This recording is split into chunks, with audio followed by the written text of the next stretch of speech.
Hello, welcome back to my channel. আজ আমরা যে ক্লাসটা করতে চলেছি সেটা আরপিএফ কনস্টেবলের আমরা যে আ ভিডিওটা গুলো কন্টিনিউ করছিলাম, সেখানে আমরা ৩ টে শিফট মানে ৩ দিনের টোটাল ৯ টা শিফটের কোয়েশ্চেন কমপ্লিট করেছি। আজকের আমাদের ৪ নম্বর দিনের ফার্স্ট শিফটের কোয়েশ্চেন। টোটাল আমরা ৩৬ টা শিফটের মাধ্যমে যে ৫০ টা করে জিকে কোয়েশ্চেন এসেছিল সেটা আমরা কভার করতে চলেছি। আজকের আমাদের মোটামুটি ১০ নম্বর শিফটের কোশ্চেন হবে যেটা, আর এর মাধ্যমে আমরা ৫০টা কমপ্লিট করব। তার মানে এই ১০টা কমপ্লিট করলে আমাদের টোটাল ৫০০টার মতো কোশ্চেন কমপ্লিট হয়ে যাবে ১৮০০টার মতো মধ্যে। তাহলে চলো ভিডিওটা কন্টিনিউ করি। ফার্স্ট চলে আসছে প্রথম কোশ্চেনে বলা হচ্ছে, during a special campaign conducted from the 2 to 31 October ২০২৪ with focus on minimising the pendency and promoting the স্বচ্ছতা, how much revenue did public sector banks, PSBs and financial institutions realise through scrap disposal. তো এই ২০২৪-এর ২ থেকে ৩১ October পর্যন্ত promoting স্বচ্ছতা মানে ব্যাঙ্কের transaction এবং তার রেভিনিউ ব্যাপারে পিএসবিগুলো, পাবলিক সেক্টর ব্যাঙ্ক এবং ফাইন্যান্সিয়াল ইনস্টিটিউশনগুলো ইন্ডিয়া রিয়েলাইজ করেছে যে কী পরিমাণ স্ক্র্যাপ ডিসপোজাল হয়েছে, সেটা হলো 4.5 কোটি টাকা। তারপরে চলে আসছে, which of the following best describe globalisation বা বিশ্বায়ন বলে যে কনসেপ্টটা, তার সবথেকে বেস্ট এক্সাম্পল কি? টু ইনক্রিজিং, এটা অ্যাকচুয়ালি বলা হচ্ছে increasing international interdependence and trade. বিশ্বব্যাপী যে মানে যোগাযোগ এবং তার বিজনেস বা যাকে বলা হয় বা ট্রেড বিজনেসের যে রেটটা করা হয় তাকে বলা হয়, তো সেক্ষেত্রে সেটা বাড়ানো। তাহলে বিশ্বব্যাপী ইন্টারপিন্ডেন্স ইন্টারডিপেন্ডেন্স মানে আন্তনির্ভরতা এবং বিজনেস বা ব্যবসা বাণিজ্যর পরিমাণ বাড়ানো।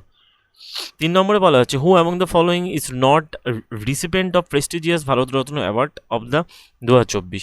২০২৪-এ কে প্রেস্টিজিয়াস ভারতরত্ন অ্যাওয়ার্ড পাননি? তিনি হলেন M S Subbulakshmi. M S Subbulakshmi অনেক আগে পেয়েছিলেন। তারপরে বলা হচ্ছে, হুইচ কোম্পানি সাইন্ড আ বা memorandum of understanding with NPCI international payments limited to expand the UPI impact internationally. তো ২০২৪-এর জানুয়ারিতে এনপিসিআইয়ের সাথে কোন আন্তর্জাতিক সংস্থা মৌ চুক্তি স্বাক্ষর করেছে ইউপিআইয়ের ইম্প্যাক্ট বিশ্বব্যাপী ছড়ানোর জন্য? সেক্ষেত্রে বলা হয় Google India digital service limited. এ অ্যাকচুয়ালি কী করেছে, ইউপিআইয়ের ব্যবহারটাকে এক্সপ্যান্ড করার জন্য, ঠিক আছে, প্রভাবটাকে সারা বিশ্বব্যাপী ছড়ানোর জন্য একটা চুক্তি স্বাক্ষর করেছে এনপিসিআইয়ের সাথে। The process of converting sugar into alcohol by the adding yeast is known as a fermentation. Sugar থেকে যখন আমরা অ্যালকোহল তৈরি করব তাকে বলা হয় যে ফার্মেন্টেশন পদ্ধতি। Which of the following are the ground for the remove of a জাজ of high court or the supreme court. Supreme court এবং হাইকোর্টের জাজকে রিমুভ করতে তার মিসবিহেভিয়ার এবং ইনক্যাপাসিটিটাই অ্যাকচুয়ালি দেখা হয়ে থাকে। Which country, ৭ number, which country is hosting the 29th conference of parties বা COP 29 to the United Nation network for the convention and climate change, UNFCCC ২০২৪। সেক্ষেত্রে আজারবাইজানে এই United Nation climate change convention on the climate change হয়েছে ২০২৪-এর যে ঠিক নভেম্বরে। এটা actually conference of the party 2000, এই সিওপি 29 এটা পালন করা হয়েছে। তারপরে ৮ নম্বরে চলে আসছে, the principle of the social justice incorporated in the directive principle are influence by the which of the philosophy. তো এই সোশ্যাল জাস্টিস বা সামাজিক ন্যায় এটা অ্যাকচুয়ালি এই ডিপিএসপিতে এটা কোন মতবাদের দ্বারা প্রভাবিত? সেটা গান্ধীজম মতবাদের দ্বারা প্রভাবিত। The Great Bath is one of the special feature of the which of the following sites of the Indus valley civilisation. Indus valley সিভিলাইজেশনের ক্ষেত্রে সবথেকে বড় বৃহত্তর আকারে স্নানাগার পাওয়া গিয়েছিল কোথায়? সেটা মহেঞ্জোদারোতে। এটা একটা কমন কোশ্চেন, অনেক পরীক্ষাতেই আসে। তারপরে বলা হচ্ছে ১০ নম্বরে, which of the following Maurya empire actually এটাকে যদি আমরা ক্রনোলজিক্যালি সাজাই তারপরে কে হবে? বিন্দুসার, বৃহদ্রথ, সম্প্রীতি, অশোক। তো বিন্দুসারের ছেলে অশোক, তাহলে ১-এর পরে ৪, তারপরে ওই সবশেষে আসবে বৃহদ্রথ, সম্প্রীতির পরে বৃহদ্রথ। বৃহদ্রথ ছিল শেষ, বৃহদ্রথ হলো last Maurya empire, last Maurya king. তারপরে চলে আসছে বলা হচ্ছে যে 11 দাগেটা, which of the following dynasties are not does not belong to the Sangam period. Sangam পিরিয়ডের মধ্যে কোন ডাইনাস্টি পড়ে না? অ্যাকচুয়ালি এই গুপ্ত ডাইনাস্টি পড়ে না, ওখানে পান্ডিয়ান, চোলা, পান্ডিয়ান রাষ্ট্র এইসবগুলো পড়ে। What was the main goal of the second 5 year plan? দ্বিতীয় 5 ইয়ার প্ল্যানের গোল কী ছিল? Rapid industrialisation. এবং এটা কে করেছিলেন? পিসি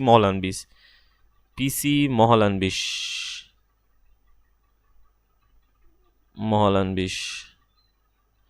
Which sector has been highlighted as a significant contributor to job creation in India according to the Economic Survey of 2024? বলা হয় private sector. 2024 job ক্রিয়েশনের দিক থেকে সবচেয়ে এগিয়ে। To whom among the following is the invention of the sitar commonly credited? তো এই সিতারের concept, মানে সিতার বাজানোর দিক থেকে ভারতে বিখ্যাত ছিলেন আমির খুসরু। অ্যাকচুয়ালি সিতার আবিষ্কর্তা যদি বলা হয়, সেটা অ্যাকচুয়ালি হলেন আমির খুসরু। তারপরে চলে আসছে 15 দাগেরটা, বলা which of the following island of the having the only active volcano in India? সেটা অ্যাকচুয়ালি ব্যারেন আইল্যান্ড আছে। এটা কোথায় অবস্থান করছে? নর্দার্ন নিকোবরে, নর্দার্ন আন্দামান।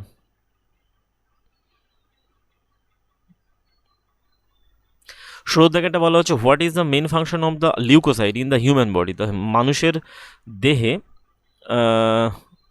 লিউকোসাইটটা কি অ্যাকচুয়ালি হয়ে থাকে? Initiating the immune response. Leukocyte আমাদের কী করে থাকে? ওই আমাদের প্রতিরোধ ক্ষমতাকে বাড়াতে সাহায্য করে। 17 দেখেন Indian classical raga by the number of the notes can be divided into কতগুলো মেন ক্যারেক্টার বা জাতিতে? সেক্ষেত্রে তিনটে প্রধান ক্যারেক্টার বা জাতিতে এই রাগাটা বিভক্ত হয়েছে। Which of the following is not correct?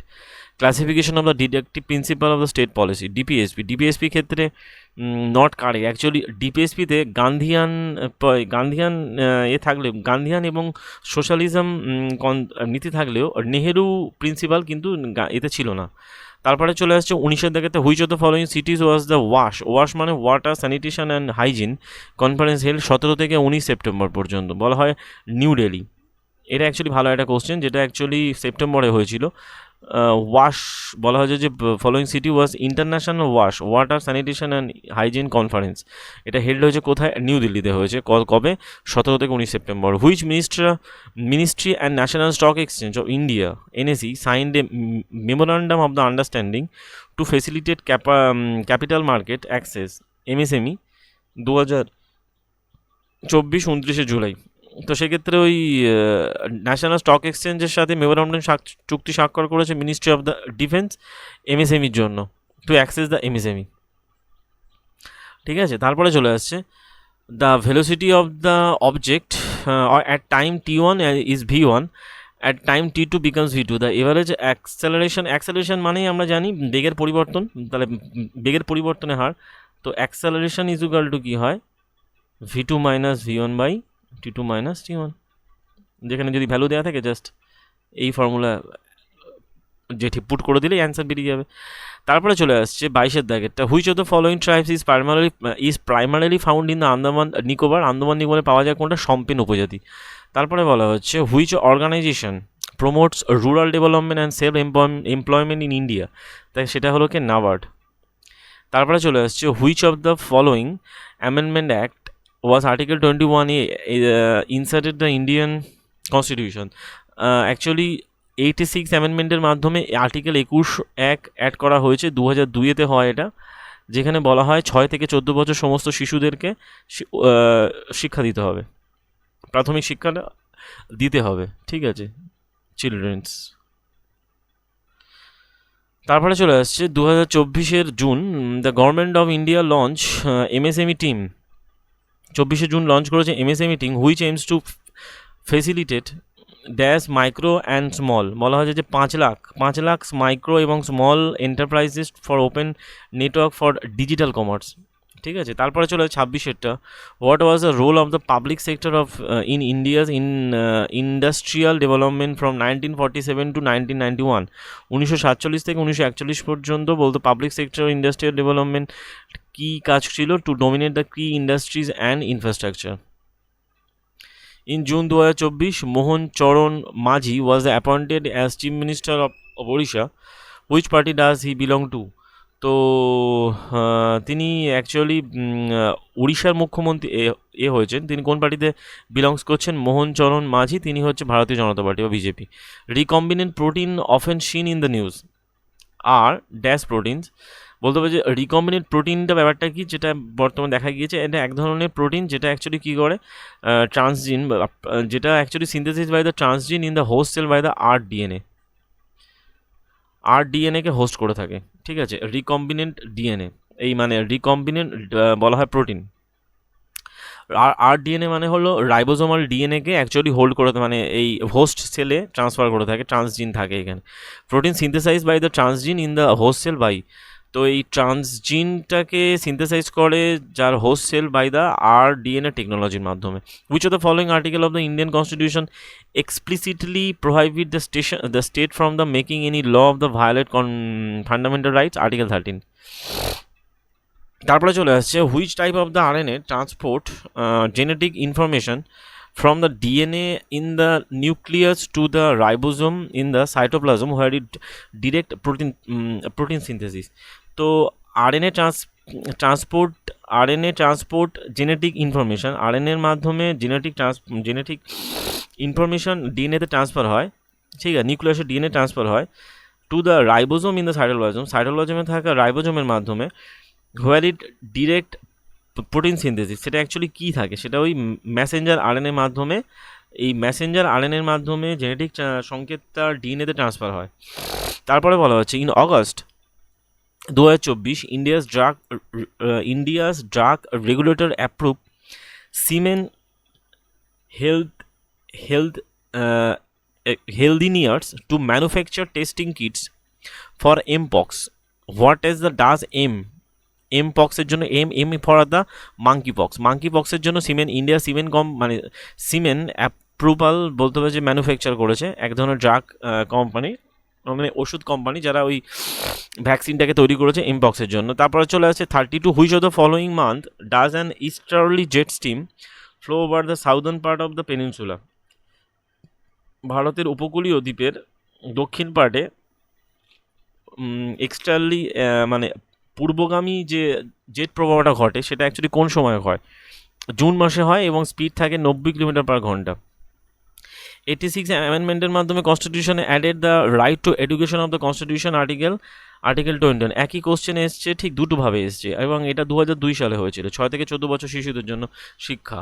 তারপরে চলে আসছে 34 the union budget of the 2024-25 reduce the long term capital gain LTCG tax from 20% to কত পার্সেন্ট পর্যন্ত? 12.5% পর্যন্ত রিমুভ করেছে। The indexation of the benefit available earlier 12% ছিল। তো বলা হচ্ছে যে social and collective ownership of the central planning authority and social welfare are the features for the which type of economy? তো বলা হয় সোশ্যালিজম।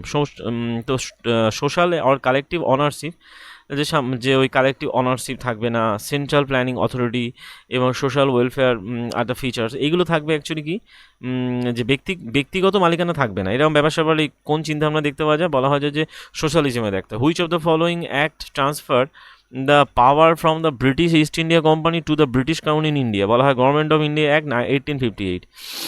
তারপরে which group criticise the moderate for their mendicancy? তো মডারেটদেরকে কোন গ্রুপের জন্য অ্যাকচুয়ালি তার বলা হয় এক্সট্রিমিস্ট। মেন্ডিক্যান্সি মানে ওই দয়ালু ভাব, তাদের ওই ভিক্ষানীতিকে ক্রিটিসাইজ করতো কারা? সেটা অ্যাকচুয়ালি এক্সট্রিমিস্ট বা চরমপন্থীরা। What is the maximum strength of the Rajya Sabha in the Indian constitution? 250। Maximum strength হচ্ছে 250, ঠিক আছে। What is the local name use for the primitive form of the cultivation in the Indian state of Andhra Pradesh? Actually অন্ধ্রপ্রদেশে ওই যে স্থানান্তর যে চাষ পদ্ধতি, তাকে নাম হচ্ছে podu. The region was also known as a doab is between the two rivers. তো বলা হয় যে region of the also known as a doab in the between the doab, বলা হয় দুটো নদীর মধ্যস্থানকে বলা হয় দোয়াব। যেমন হচ্ছে ওই যেমন পাঞ্জাবের যে পঞ্চওয়াব, 5টা নদীর মিলনস্থল, সেখানে তৈরি হয়েছে কি Punjab. In which year did the India introduce economic reform leading the globalisation? ভারতে অর্থনৈতিক সংস্কার হয়েছিল কবে? 1991-এ। অ্যাকচুয়ালি এটা 8 5-year প্ল্যানে হয়েছিল। 8 5-year প্ল্যানে হয়েছিল। In which of the following states is the Marietshwar Jatta sorry, Marleshwar Yatra held annually on the occasion of the Makar Sankranti. মকর সংক্রান্তিতে মার্লেশ্বর যাত্রা হয় কোথায়? মহারাষ্ট্রে সম্পন্ন হয়। Which of the following is not part of the definition of the of a town as per the census of India? More than 75% of the population of the engage in the primary sector. এটা কোনো definition নয় কোনো টাউনের সেন্সাসে। তো in May 2025 India participated in the 7th edition of the military exercise Shakti. শক্তিতে participate করেছে ইন্ডিয়ার সাথে কে? বলা হয় ফ্রান্স। তারপরে চলে আসছে 45, the actor Arun Govil known as the playing Lord Ram popularly Doordarshan series Ramayan won the Lok Sabha জিতেছে, মিরাট থেকে জিতেছে অরুণ গোবলি, মিরাট থেকে জিতেছে বিজেপি ক্যান্ডিডেট হয়ে, লোকসভা জিতেছে। HIV virus impact the human immune system, what does the abbreviation of the HIV? Human immuno deficiency virus হচ্ছে HIV. আর এখানে এইচআইভিতে AIDS যেটা হয় সেটা এইচআইভি এইডস যেটাকে বলা হয় অ্যাডিনো ইমিউনো ডেফিসিয়েন্সি সিনড্রোম। ব্যাস, তারপরে চলে আসছে যে who among the following became the first person to host the Indian flag foreign soil during the international socialist conference Stuttgart Germany? সেটা অ্যাকচুয়ালি মাদাম ভিকাজি কামা 1907 সালে ভারতের পতাকা উত্তোলন করেছিলেন। Lake Chilka lies at the, lake Chilka কোথায় অবস্থান করছে? এটা মহানদী ডেল্টা বদ্বীপে অঞ্চলে অবস্থান করছে। Which of the following event mark the formal end of the Mughal empire after the first war of the independence? তো শাহ জাফর টু রেঙ্গুন বলতে পারি বাহাদুর শাহ জাফরকে ভারতের ওই যখন 1857 সালে সিপাহী বিদ্রোহ যখন শেষ হয় সেখানে first war of the independence যখন শেষ হয়, শেষ হয়েছিল এরমভাবে যে ওই সময় যে মোগল সম্রাট ছিল দিল্লি সুলতান বাহাদুর শাহ জাফর, তাকে রেঙ্গুনে পাঠিয়ে দেওয়া হয় যেটা বর্তমানে ইয়াঙ্গন নামে পরিচিত। তারপরে চলে আসে 50-এরটা, which of the following was not a provision of the November 1857 royal proclamation? 1857 royal প্রোক্লামেশনের মধ্যে পড়ছে না কোনটা? Separate the electorate was introduce in the Muslim, না, সেপারেট ইলেকটোরেট তৈরি হয়েছিল 1909 সালে। 1909 সালে সেপারেট ইলেকটোরেট তৈরি হয়েছিল।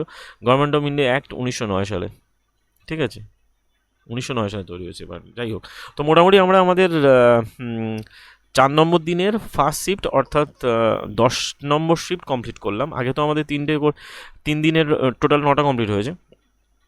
তো আশা করি তোমাদের ভিডিওটা ভালো লেগেছে। যদি ভালো লেগে থাকে ভিডিওটা লাইক করো, শেয়ার করো এবং চ্যানেলটাকে সাবস্ক্রাইব করো। বন্ধুদের মধ্যে এটাকে শেয়ার করো। এর যাবতীয় পিডিএফ আমার টেলিগ্রাম চ্যানেলে দেওয়া হবে। আর এছাড়া ছোটো ছোটো টপিক বেসিস, সাবজেক্টে ছোটো ছোটো টপিক বেসিস আমরা ভিডিও করার চেষ্টা করছি, যেখানে কনসেপ্ট একদম থরলি কনসেপ্ট ক্লিয়ার করার চেষ্টা করা হচ্ছে।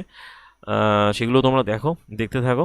এবং এনসিইআরটি থেকে সায়েন্স যেমন কমপ্লিট করা হয়েছে, এনসিইআরটি থেকে জিওগ্রাফিও কমপ্লিট করা হবে। এবং তার সাথে ছোটো ছোটো অনেক টপিক নিয়ে ডিসকাশন হবে এবং সায়েন্সের বিভিন্ন টপিকের ছোটো ছোটো কোশ্চেন্সগুলো আমরা কমপ্লিট করব। সব কিছুই হবে এই চ্যানেলে। আশা করি তোমাদের ভালো লাগবে। সঙ্গে থাকো, দেখা হচ্ছে পরের ভিডিওতে। আপাতত এই পর্যন্ত, থ্যাংক ইউ।